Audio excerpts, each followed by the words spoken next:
ঢাকা বিশ্ববিদ্যালয়ের শিক্ষার্থী ও ছাত্রদল নেতা সাম্য হত্যায় জড়িতদের 48 ঘন্টার আলটিমেটাম দিয়েছে সাধারণ শিক্ষার্থীরা। সাম্য হত্যার বিচার ও নিরাপদ ক্যাম্পাসের দাবিতে শাহবাগ থানার সামনে সকালে অবস্থান নেয় শিক্ষার্থীরা। এ সময় তারা হত্যাকাণ্ডে জড়িতদের বিচারের দাবি জানান। রফিক মাহমুদের রিপোর্টে বিস্তারিত। ছাত্রদল নেতা শাহরিয়ার আলম সাম্যের হত্যার ঘটনায় খুনিদের বিচারের দাবিতে রাজধানীর শাহবাগ থানা ঘেরাও করে সাম্যের সহপাঠী ও শিক্ষকরা। এ সময় 48 ঘন্টার মধ্যে মূল হোতাকে আইনের আওতায় আনার দাবি জানান তারা। যে সিসিটিভি ফুটেজ যেগুলো আছে, যে সমরতি হাসপাতালে যে দুজন খুনি চিকিৎসা নিতে গেছিল তাদের সাথে আরও কারা ছিল সেটা সিসিটিভি ফুটেজ থেকে স্পষ্ট দেখা যাবে।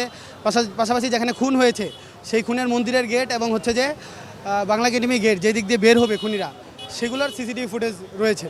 সেগুলো পুলিশের কাছে নাকি রয়েছে, সেগুলো জনসম্মুখে প্রকাশ করতে হবে যাতে সবাই জানতে পারে খুনিকে। এ সময় দায়িত্বপ্রাপ্ত কর্মকর্তাদের সাথে আলোচনা করেন সাম্যের শিক্ষক ও সহপাঠীরা।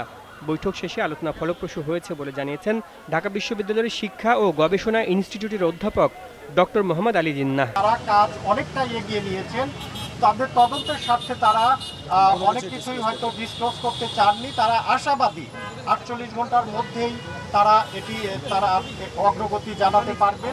আর পুলিশ বলছে দ্রুত খুনিদের গ্রেপ্তার করা হবে। আমাদের যেহেতু অনাকাঙ্ক্ষিত ঘটনা ঘটে গেল, এটা আসলে কাম্য ছিল না। এটার পরেই আপনারা দেখেছেন যে আমরা দ্রুত আমরা 4-5 জায়গায় অপারেশন চালিয়ে 3 জনকে আমরা অ্যারেস্ট করেছি। তারপরেও আমরা সিসিটিভি ফুটেজ কিছু কালেক্ট করেছি এবং আমাদের যে প্রযুক্তিগত যে বিষয়টা আছে সেটাও আমরা কিন্তু কালেক্ট করছি, অ্যানালাইসিস করতেছি। আমরা আশাবাদী যে দ্রুত সময়ের মধ্যে এই আসামিদের আসল যারা এর সাথেও জড়িত যারা আছে তাদেরকে আমরা দ্রুত ধরে ফেলতে পারব। Rafiq Mahmud, GTV news, Dhaka.